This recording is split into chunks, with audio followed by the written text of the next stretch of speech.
मंजिलें उन्हीं को मिलती है जो रास्ते से डरते नहीं, जो रखते हैं हौसला, उनके सपने अधूरे मरते नहीं। हेलो एवरीवन, मैं अंकिता चौधरी स्वागत करता हूँ आप सबका मेरे चैनल इकोनॉमिक्स एकेडमी पे। जैसे कि आप लोग जानते हैं 12th स्टैंडर्ड की chapter 1 introduction to micro and macro हमने स्टार्ट किया था। इसका 3 लेक्चर ऑलरेडी अपलोड हो चुका है। जिन्होंने नहीं देखा है वो जाकर देखें, क्योंकि इम्पोर्टेंट है आगे के कॉन्सेप्ट के लिए, और इसका लिंक हमने डिस्क्रिप्शन में डाला हुआ है। और जिन्होंने नहीं सब्सक्राइब किया है वो प्लीज सब्सक्राइब करें। आज हम क्या एक्सप्लोर करेंगे? आज के लेक्चर में हम एक्सप्लोर करेंगे मैक्रो इकोनॉमिक्स के फीचर्स क्या क्या है, उसके कैरेक्टरिस्टिक्स क्या क्या है।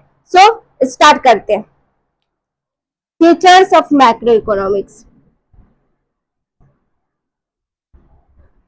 Features of macro economics.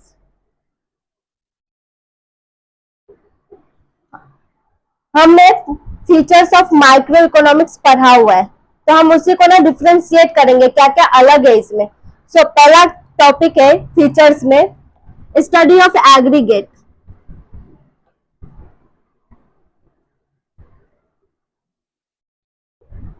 Micro economics क्या चीज को स्टडी करती थी? इंडिविजुअल चीजें को, पर्टिकुलर चीजें को। और मैक्रो इकोनॉमिक्स किस चीज को स्टडी करते हैं? एग्रीगेट को। एग्रीगेट का मतलब क्या होता है? टोटल। जो लार्ज चीजें को स्टडी करते हैं, लार्ज बेसिस पे स्टडी करते हैं। मतलब मैक्रो इकोनॉमिक्स जो भी चीज को स्टडी करेगी ना वो पूरा करेगी, वो टोटल को स्टडी करेगी। अगर इनकम को स्टडी करेगी तो पूरे नेशंस के इनकम को स्टडी करेगी, यानी कि नेशनल इनकम को स्टडी करेगी। अगर आउटपुट की बात होती है तो टोटल आउटपुट के बारे में बातें करेगी। कोई भी चीज, या फिर एम्प्लॉयमेंट समझ लो, इन्वेस्टमेंट समझ लो, सेविंग्स समझ लो, जो भी चीज को स्टडी करेगी, जो भी एक चीज को ये पकड़ता है ना तो टोटल बेसिस पे पकड़ता है, मतलब टोटल को स्टडी करता है, एग्रीगेट को स्टडी करता है। अगर सेविंग्स की बात करें तो अपने देश में कितने सेविंग्स हुए उसको स्टडी करेगी, मतलब टोटल सेविंग के बारे में। अगर इन्वेस्टमेंट की बातें करें तो टोटल इन्वेस्टमेंट कितना हुआ है उसको स्टडी करती है। इन शॉर्ट मैक्रो इकोनॉमिक्स जो स्टडी करते हैं वो एग्रीगेट बेसिस पे स्टडी करते हैं, मतलब टोटल बेसिस पे स्टडी करती है, टोटल को स्टडी करती है। और माइक्रो जो करती थी वो इंडिविजुअल को स्टडी करती थी। अभी सेकंड टॉपिक है इनकम थियरी। इनकम थियरी, यहाँ पे ना बच्चे लोग ना कंफ्यूज होते हैं, प्राइस थियरी किसमें होती थी और इनकम थियरी किसमें होती थी। आप लोग ना समझो, प्राइस को जो मतलब जो प्राइस को डिसाइड करता था ना वो प्राइस थियरी होता है। जैसे कि माइक्रो वो चीज को स्टडी करती थी, प्राइस थियरी माइक्रो इकोनॉमिक्स में होता था, माइक्रो इकोनॉमिक्स को प्राइस थियरी कहा जाता है। और इनकम को स्टडी करता है यहाँ पे मैक्रो इकोनॉमिक्स, तो इनकम थियरी मैक्रो को कहा जाता है। इनकम थियरी में क्या क्या स्टडी होता है? मैक्रो इकोनॉमिक्स ना नेशनल लेवल पे स्टडी करते हैं, टोटल कंट्री के इनकम्स को, जिसकी नेशनल इनकम को स्टडी करती है कि अपने देश में जितने भी गुड्स एंड प्रोडक्ट्स बने हैं उसकी मेजर जो होती है ना, जो मेजरमेंट होती है उसको नेशनल इनकम कहते हैं मॉनेटरी टर्म्स में। हमारे देश में जितने भी इनकम्स हुए गुड्स एंड सर्विसेज प्रोड्यूस करने के बाद, final goods and services produce करने के बाद एक साल में, उसके जो मेजरमेंट होती है मॉनेटरी टर्म्स में उसको नेशनल इनकम कहते हैं। तो ये नेशनल लेवल पे इनकम्स को स्टडी करती है, इसीलिए उसको इनकम थियरी कहते हैं। मैक्रो इकोनॉमिक्स को इनकम थियरी कहते हैं। अभी हम लोग इसमें क्या स्टडी करते हैं? इसमें हम लोग ये स्टडी करते हैं कि कौन कौन से फैक्टर्स है ऐसे जिसके वजह से नेशनल इनकम्स में चेंजेस आ रही है। कुछ चीजें ऐसी होगी जिसके वजह से नेशनल इनकम गिर रही होगी, कुछ फैक्टर्स ऐसी होती है जिसके वजह से नेशनल इनकम ज्यादा होती है। ये सारी चीजों को ना स्टडी करती है इनकम थियरी में। तो हम क्योंकि हम यहाँ पे इनकम्स को स्टडी करते हैं, नेशन वाइज नेशनल इनकम को स्टडी करते हैं, इसके लिए मैक्रो इकोनॉमिक्स को इनकम थियरी कहते हैं। अभी थर्ड पॉइंट हम पढ़ेंगे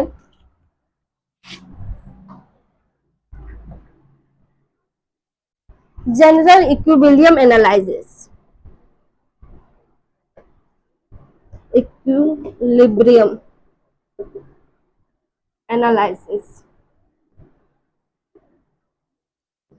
जैसे कि हमने माइक्रो में देखा था एक पार्शियल इक्विलिब्रियम क्या होता है। इक्विलिब्रियम का मतलब क्या होता था? कोई भी टू फैक्टर्स, कोई भी दो फैक्टर के बैलेंसेस को बताती थी। जो भी दो फैक्टर के बैलेंसेस को बताती थी ना उसको इक्विलिब्रियम कहते थे। हमने माइक्रो में पढ़ा था पार्शियल, जो आधे को स्टडी करता था, एक पार्ट को स्टडी करता था। बट अभी हम लोग पढ़ेंगे हमारे टोटल इकोनॉमिक में, टोटल मार्केट में जितने भी फैक्टर्स है, जैसे कि income, output, demand, supply, price, ये इन सारी चीजों के वजह से जो चेंजेस होती है उसमें क्या होता है, उसके वजह से क्या अफेक्ट करते हैं ये सारी चीजें। और इक्विलिब्रियम मतलब बैलेंस होना, तो हमारे टोटल मार्केट में जब सारे मार्केट की, सारे फैक्टर्स की मार्केट में वैल्यू जो है वो बैलेंसेस होने लग जाए तो इक्विलिब्रियम होता है।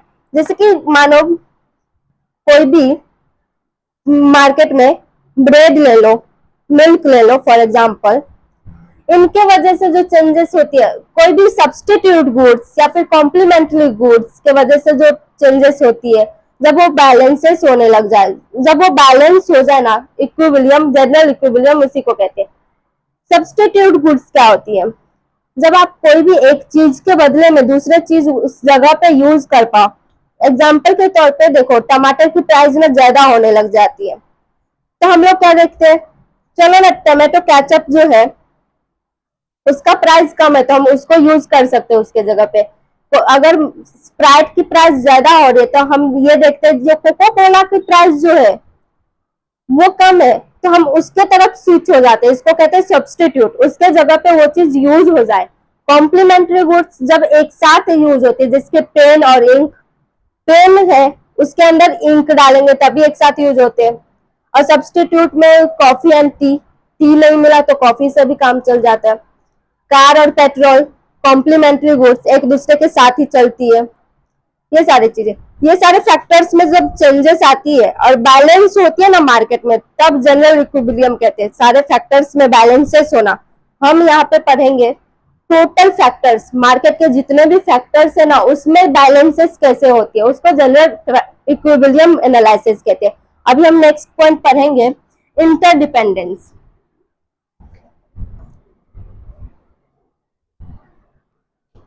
इंटरडिपेंडेंस हमने देखा था मैक्रो इकोनॉमिक्स को, जब हमने स्कोप में देखा था कि वो ना एक दूसरे से ना इंटरकनेक्टेड है, एक दूसरे पे ना डिपेंडेंट है, मतलब फैक्टर्स जो है इसके एक दूसरे पे डिपेंडेंट है। वो कैसे, मैं बताती हूँ। फॉर एग्जाम्पल, अगर इन्वेस्टमेंट अपने देश की बढ़ेगी, इन्वेस्टमेंट बढ़ेगी तो हमारे पास में क्या आएगी, पैसा ज्यादा आ जाएगी। अगर गवर्नमेंट इन्वेस्ट करने लगेगी या फिर कोई भी इंडिविजुअल बिजनेस या फिर टोटल बिजनेस लेवल पे देखे तो बिजनेसेस में जब हमारे स्पेंड होने लग जाते हैं, इन्वेस्टमेंट होने लग जाती है तो पैसे आती है, इनकम आती है। तो हम क्या सोचते हैं, जब हमारे पास में पैसे आते तो चलो हम ना कुछ नया प्रोडक्ट बनाते हैं या फिर नया बिजनेस डालते हैं। अगर आप बिजनेस डालोगे तो कुछ ना कुछ तो बनाओगे ना, कुछ ना कुछ आउटपुट आएगी, तो आउटपुट बढ़ती है, आउटपुट बनाओगे आप, क्योंकि इन्वेस्टमेंट की वजह से आपके पास में इनकम ज्यादा आई है तो आप आउटपुट भी ज्यादा बनाने की कोशिश करोगे। मैन्युफैक्चरर्स लोग क्या करते हैं, बोलते हैं जो ज्यादा से ज्यादा प्रोड्यूस करो गुड्स एंड सर्विसेज को, क्योंकि गवर्नमेंट ने डिस्काउंट दिया है कुछ चीजों पे, तो हम वो काम करते हैं, स्पेंड करते हैं। गवर्नमेंट ने स्पेंड किया हमारे बिजनेस में तो हमें ज्यादा से ज्यादा आउटपुट लाना है, हमें ज्यादा से ज्यादा प्रोड्यूस करना है, प्रोडक्शन प्रोड्यूस होना है। तो आउटपुट जैसे बढ़ेगी, जब आपके पास में काम है तो काम करने वाले लोग भी चाहिए होगा, अगर काम करने वाले लोग चाहिए होगा तो एम्प्लॉयमेंट बढ़ेगी। अभी देखो यहीं पे अगर इन्वेस्टमेंट बढ़ी तो आपके पास में पैसे आए, पैसे आए तभी तो आउटपुट बढ़ा, प्रोडक्शन आपकी है, बिजनेस में लगाए वो पैसे को, अगर पैसे लगाए हो, काम है तो काम करने वाले लोग चाहिए तो एम्प्लॉयमेंट बढ़ी। वैसे ना इसका ना उल्टा भी हो सकता है, अगर इन्वेस्टमेंट कम हुई तो इनकम कम होगी, इनकम कम होगी तो आउटपुट कम होगी, आउटपुट कम होगी तो अनएम्प्लॉयमेंट रेट ज्यादा होगी, मतलब एम्प्लॉयमेंट रेट कम होगी। ये देखो एक दूसरे पे डिपेंडेंट है या नहीं, ये इस पे डिपेंडेंट है, ये इस पे डिपेंडेंट है, ये इस पे डिपेंडेंट है, मतलब इन शॉर्ट ये सब ना एक दूसरे पे ना डिपेंड करता है, सर्कल की तरह है, बिजनेस सर्कल की तरह जो एक दूसरे पे ना डिपेंड होकर ही चलता है, फ्लो फ्लो में एक दूसरे पे ही डिपेंड रहता है, चलता है ना तो एक दूसरे को लेकर चलता है, कम होएगा तो एक दूसरे को लेकर कम होएगा, ऐसा। तो इंटरडिपेंडेंट है, मतलब फैक्टर्स जो है ना हमारे इनकम, इन्वेस्टमेंट, आउटपुट, एम्प्लॉयमेंट के, ये चारों ना एक दूसरे पे ना डिपेंडेंट है, इंटरकनेक्टेड है। अभी हम नेक्स्ट पॉइंट पढ़ेंगे, लंपिंग मेथड। हमने यहीं पे क्या देखा था, उधर माइक्रो में जो वो ना सिर्फ अपने आप के बारे में सोचता है, अपने आप को लेकर चलता है, लेकिन यहाँ पे क्या हो रहा है, अपने फैक्टर्स को लेके जा रहा है, ये डिपेंडेंट है। अभी हम लोग यहाँ पे पढ़ेंगे लंपिंग मेथड। हमने माइक्रो में क्या सीखा था, स्लाइसिंग मेथड, जो हम टुकड़े टुकड़े में करके ना यूनिट को टुकड़े टुकड़े में यूनिट को करते हैं और फिर उसको स्टडी करते हैं, मतलब एक स्लाइस को स्टडी किया फिर दूसरे स्लाइस को क्या। लेकिन यहाँ पे मैक्रो क्या करेगा, मैक्रो को ना सब कुछ चाहिए तो एक साथ चाहिए, उससे ना इंतजार ही नहीं होता, समझ लो। अगर वो कुछ भी चीज को स्टडी करेगा तो टोटल बेसिस पे स्टडी करेगा। एग्जाम्पल के तौर पर देखो, अगर मैक्रो को कोई भी मिठाई चाहिए तो वो क्या करेगा, टुकड़े में नहीं लेगा, वो बोलेगा मुझे ना पूरा का पूरा बॉक्स दे दो। अगर लड्डू चाहिए तो एक लड्डू इसको नहीं चाहिए, इसको ना पूरे बॉक्स में जितने भी रहेगा ना वो पूरा का पूरा चाहिए। वैसे ही अगर ये स्टडी करेगा टोटल इन्वेस्टमेंट को, तो एक इन्वेस्टमेंट को नहीं स्टडी करेगा, टोटल इन्वेस्टमेंट को स्टडी करेगा, अपने देश में जितना इन्वेस्टमेंट हुआ है उसको स्टडी करेगा।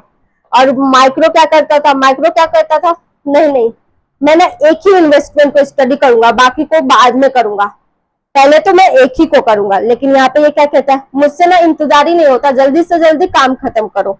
इसके लिए क्या करता है, टोटल इन्वेस्टमेंट को स्टडी करता है, टोटल सेविंग्स को स्टडी करता है। लंपिंग मेथड इसको कहते हैं, जो टोटल बेसिस पे स्टडी करता है, टोटल को एक साथ में स्टडी करता है, टोटल इकोनॉमी में, अपने इकोनॉमी में जो भी हो रहा है सबको एक साथ लेकर चलेगा। लेकिन माइक्रो क्या करता था, माइक्रो कहता था मुझे ना बाकियों से एक साथ में पूरा काम होएगा ही नहीं, तो एक काम करो मुझे ना एक चीज पहले दे दो, तो स्लाइसिंग मेथड। और यहाँ पे हम लंपिंग मेथड, आगे हम पढ़ेंगे जनरल प्राइस लेवल।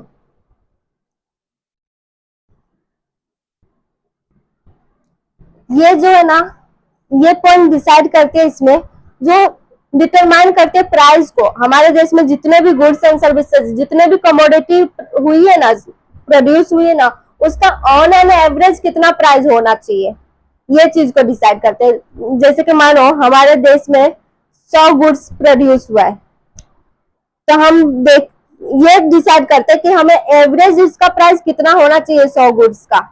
ये सारी चीजों को डिसाइड करने में मदद करते हैं macro economics. On an average goods and services का प्राइस डिसाइड करती है। अभी हम देखेंगे यहाँ पे पॉलिसी ओरिएंटेड।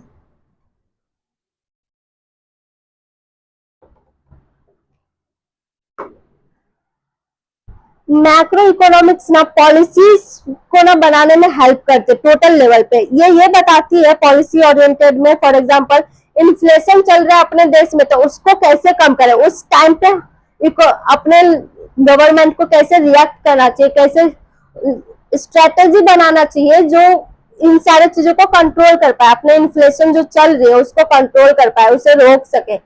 या फिर डिफ्लेशन चल रही है तो उस डिफ्लेशन से कैसे बाहर निकले।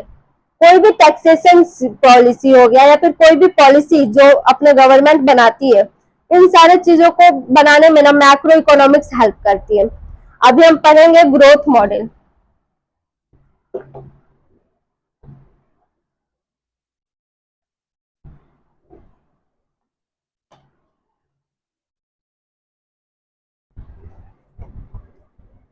ग्रोथ मॉडल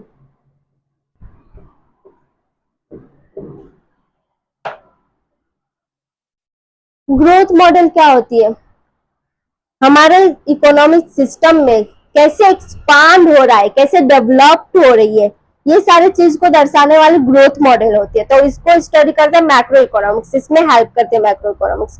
देखो पहले क्या होती थी हमारे देश में ना, टेक्नोलॉजी ना ज्यादा नहीं थी, तो धीरे धीरे ना लेबर से काम ज्यादा होती थी, मशीनरी वगैरह ज्यादा नहीं यूज होती थी। तो अभी क्या करते हैं अपने देश में ना धीरे धीरे धीरे धीरे करके ना मशीनरी आया, थोड़ा ओल्डेज मॉडल का मशीनरी आया, फिर धीरे धीरे करके ना न्यू टेक्नोलॉजीज आनी स्टार्ट हुई, वो सारी चीजें आने लगी तो प्रोड्यूस ज्यादा होने लगी अपने देश में ना, प्रोडक्शन ना ज्यादा होने लगी। क्यों? क्योंकि पहले लेबर जो काम करती थी ना ज्यादा, अभी भी लेबर ही काम करती है ज्यादा अपने देश में मशीनरी के कंपैरिजन में।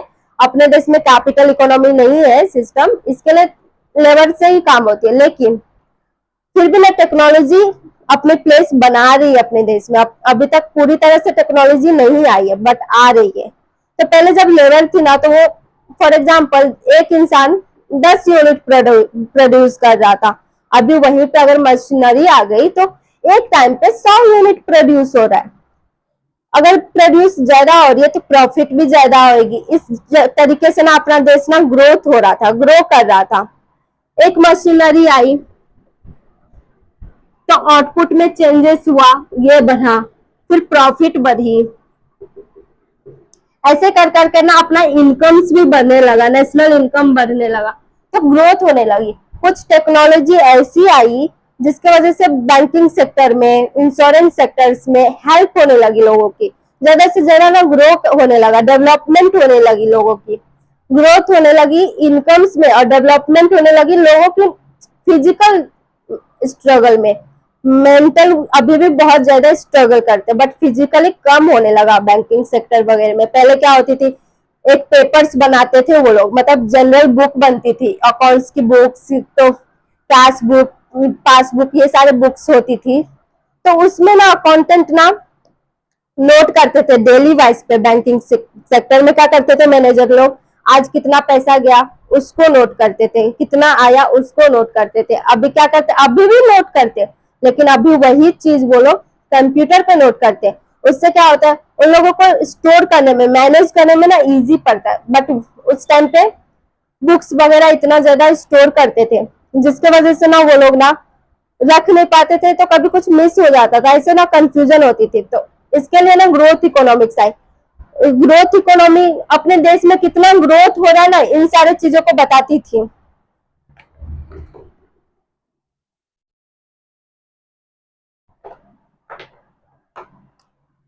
तो ये हमने पढ़ा आज।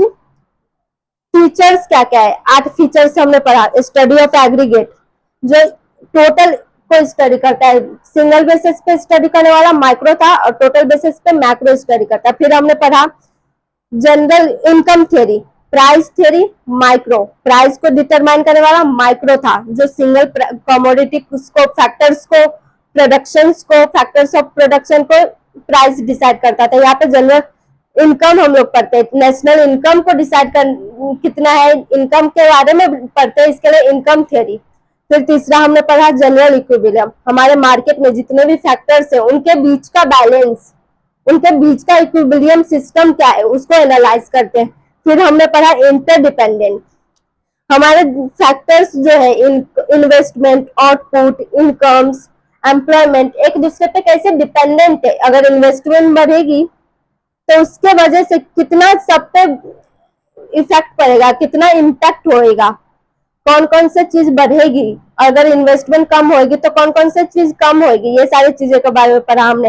फिर लंपिंग मेथड, जो मैक्रो इकोनॉमिक्स टोटल बेसिस पे स्टडी करता है, टोटल चीजों को स्टडी करता है। स्लाइसिंग मतलब टुकड़े में, जो हम माइक्रो में पढ़ते थे, तो माइक्रो को सिर्फ एक चीज को पे ज्यादा पहले कॉन्सेंट्रेट करना रहता था, लेकिन यहाँ पे ये क्या कहते हैं, हमसे ना इंतजार नहीं होता, हमको ना पहले पूरा ना साथ में ही हमको करना है। अगर हमें लड्डू चाहिए तो पूरे डब्बे एक साथ चाहिए, एक लड्डू से तो पेट ही नहीं भरता। लेकिन वहीं पे माइक्रो क्या कहती थी, अगर वो लड्डू लेगा तो पहले एक लड्डू के बारे में पढ़ेगा, पहले एक लड्डू को खाएगा, ऐसा। फिर हमने पढ़ा ग्रोथ मॉडल, अपने पूरे इकोनॉमिक सिस्टम में कैसे एक्सपांड हो रहा है, कैसे ग्रोथ हो रहा है। पहले लेबर से काम होती थी, टेक्नोलॉजीज आई, फिर कैपिटल्स आई, ये सारी चीजों के बारे में हमने पढ़ा, जिसकी वजह से हमारे प्रॉफिट ज्यादा हुई। फिर हमने पढ़ा जनरल प्राइस लेवल, हमारे पूरे देश में जितने भी गुड्स एंड सर्विसेज प्रोड्यूस होती है उसका ऑन एन एवरेज कितना प्राइस होना चाहिए, ये चीज को डिसाइड करने में मदद करते हैं मैक्रो इकोनॉमिक्स। फिर हमने पढ़ा policy oriented, macro economics policy oriented है। मैक्रो इकोनॉमिक्स ना टोटल बेसिस पे पॉलिसीज बनाने में मदद करती है। फॉर एग्जाम्पल, अगर हमारे देश में इन्फ्लेशन चल रही है तो वो इन्फ्लेशन को कंट्रोल कैसे करें, कैसे रोक दिया जाए, क्योंकि ज्यादा महंगाई भी बहुत मुश्किल होती है अपने देश के लिए, लॉस में जा सकती है अपने देश।